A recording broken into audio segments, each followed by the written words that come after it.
Rekan-rekan media yang saya hormati, kinerja intermediasi perbankan tetap kontributif dengan profil risiko yang terjaga. Kredit perbankan pada Juni 2026 mencatat pertumbuhan sebesar 12,67% year on year menjadi 9.080,9 triliun rupiah, dan ini didorong oleh kredit investasi yang tumbuh tinggi sebesar 24,9% year on year, diikuti oleh kredit modal kerja sebesar 8,94% year on year. Sedangkan kredit konsumsi tumbuh 5,75% year on year.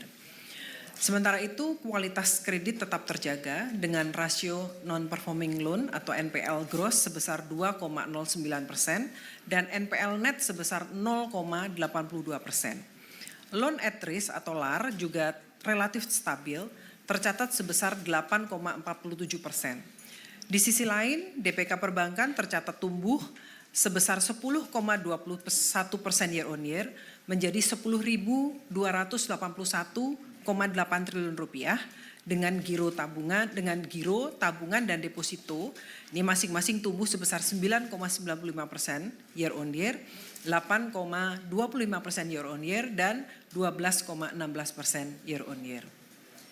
Ketahanan perbankan juga terjaga kuat, tercermin dari tingkat permodalan atau capital adequacy ratio atau CAR di Juni 2026 yang berada di level tinggi yaitu sebesar 23,7%. Likuiditas perbankan pada Juni 2026 juga memadai dengan rasio loan to deposit ratio atau LDR sebesar 88,32%.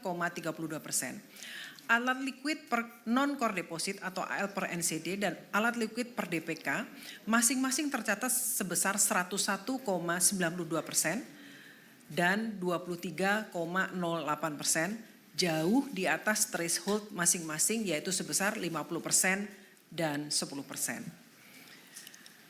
Di sektor perasuransian, penjaminan dan dana pensiun, aset industri asuransi per Juni 2026 mencapai 1.184,72 triliun atau tumbuh 1,86% year on year.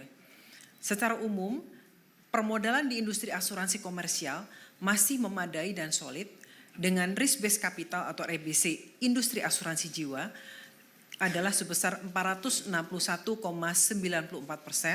serta asuransi umum dan reasuransi sebesar 318,52%, jauh di atas ambang batas 120%.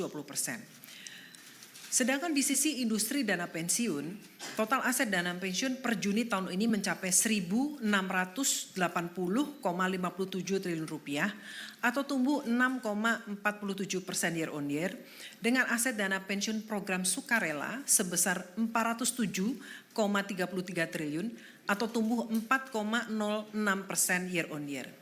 Sedangkan total aset perusahaan penjaminan mengalami kontraksi sebesar minus 3,05% secara year on year menjadi 45,83 triliun rupiah.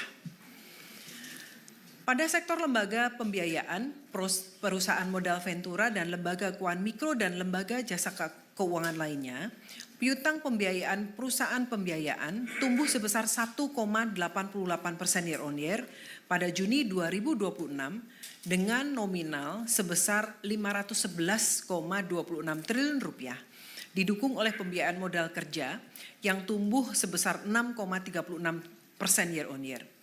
Profil perusahaan pembiayaan terjaga dengan rasio NPF atau non-performing financing gross sebesar 3,01% dan NPF net sebesar 0,81%.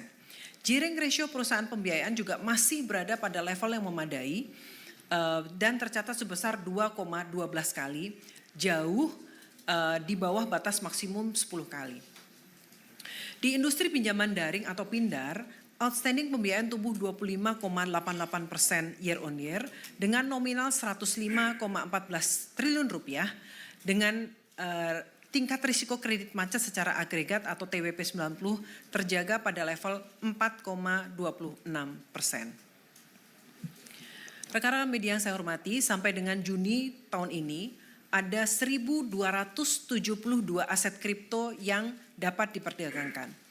OJK sudah menyetujui perizinan 32 entitas di ekosistem perdagangan aset kripto yang terdiri dari 2 bursa kripto, 2 lembaga clearing penjaminan dan penyelesaian, 2 pengelola tempat penyimpanan, dan 26 pedagang aset keuangan digital.